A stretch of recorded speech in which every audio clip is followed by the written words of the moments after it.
रमेश साकी जी, अलीगढ़ मंडल से आए प्रदीप साकी जी और हमारे आगरा मंडल के परशुराम भवन में आज युवा सम्मेलन में आए हुए हमारे आगरा मंडल और अलीगढ़ मंडल के कार्यकर्ता बंधु, मैं जन अधिकार पार्टी की तरफ से जन अधिकार पार्टी के राज्य अध्यक्ष माननीय बाबू सिंह कुशवाहा जी की, संस्थापक माननीय बाबू सिंह कुशवाहा जी की तरफ से और जन अधिकार पार्टी की राष्ट्रीय अध्यक्ष माननीय शिव कन्या कुशवाहा जी की तरफ से आप सब लोगों का वंदन, अभिनंदन और स्वागत करता हूं।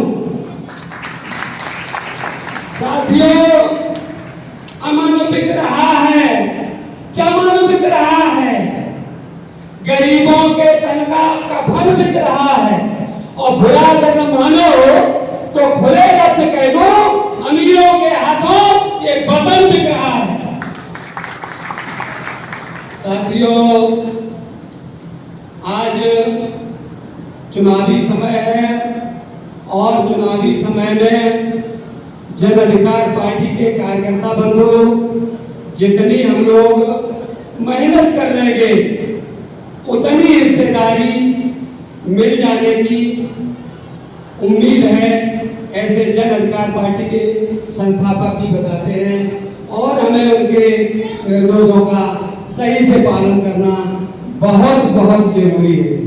साथियों, अगर इस चुनावी समय में हम लोगों ने सही से बूथ स्तर से लेकर के विधानसभा और जिला की कार्यकारिणी को सही से दुरुस्त करके रखा और सही से काम करने का मौका आपने निकाल लिया तो मैं दावा करता हूं कि जन अधिकार पार्टी की 27 में भागीदारी होने से कोई रोक नहीं सकता। साथियों, जन अधिकार पार्टी की विचारधारा जिसकी जितनी संख्या भारी उसकी उतनी हिस्सेदारी।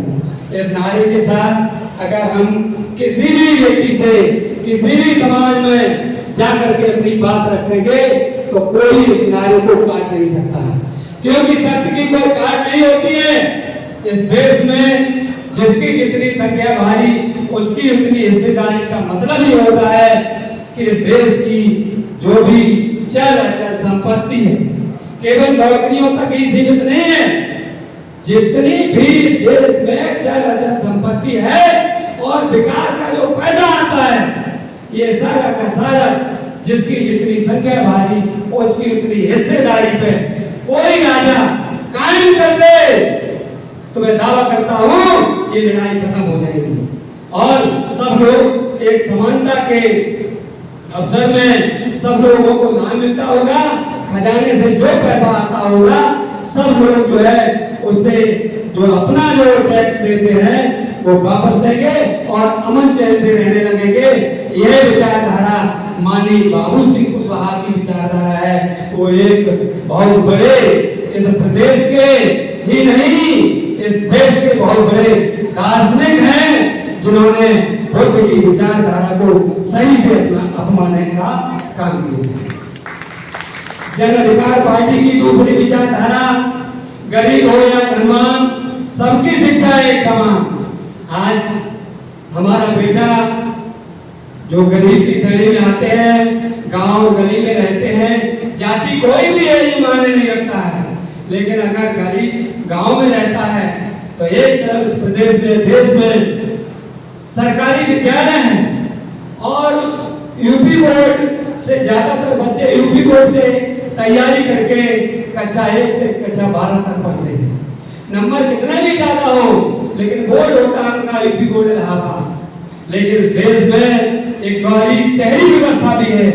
अमीरों के बच्चे सीबीएसई बोर्ड में पढ़ते हैं और सीबीएसई बोर्ड का पाठ्यक्रम यूपी बोर्ड इलाहाबाद के पाठ्यक्रम से 10 गुना बेहतर होता है। वहां का तैयार हुआ बच्चा 10 गुना इंटेलिजेंट होता है। और तहरी व्यवस्था इस देश में ये है कि कॉन्वेंट शिक्षा पद्धति है जिनमें धन्ना से लोगों के बच्चे पढ़ते हैं। लेकिन बहुत गजब की बात यह है और समझने की बात है, गरीब का बेटा और अमीर का बेटा जब पढ़ लिख करके नौकरी की टेस्ट में जाता है वहां पेपर एक समान सबको दे दिया जाता है ये वहां पर ये होने से हमारे लोग होशियार होने के बाद भी कमजोर पाठ्यक्रम को पढ़ने के बाद हम लोगों के बच्चे आंसू भी करके रह जाते हैं और अमीरों के बच्चे उसी सरकार के खजाने से जो पैसा मिलता है उस नौकरी पे हासिल हो जाते हैं, हमारे बेटे अपने आंसू भी करके रह जाते हैं। ये बात आज 75-76 साल हो गए, किसी राजा के कान में ये बात नहीं आई, लेकिन माननीय बाबू सिंह कुशवाहा जी का एक घोषणा पत्र है। अगर आपने जन अधिकार पार्टी को 27 में भागीदारी दे दी, मिलेगी आपके इशारे से। कोई नेता बहुत ज्यादा प्रयास नहीं कर सकते हैं, लेकिन जनता अगर चाहे तो सरकार को भी हिला देती है जनता। अगर आपने सही से प्रचार कर लिया तो मैं बहुत ज्यादा बात नहीं करता हूँ। अगर इस प्रदेश में किसी राजा ने, हमारे राजा ने, माननीय बाबू सिंह कुशवाहा को ताकत आपने दे दी और घोषणा करेंगे वो कि आज से इस देश में एक समान शिक्षा पद्धति लागू हो गई, तो अमीर का एक बच्चा जिस सर्विस में जाता है, हम गरीबों के एक बच्चा उस सर्विस में जा सकते हैं। इस बात पर मैं आपके मन से दावा करना चाहता हूँ। साथियों, बहुत ज्यादा समय हो रहा होगा।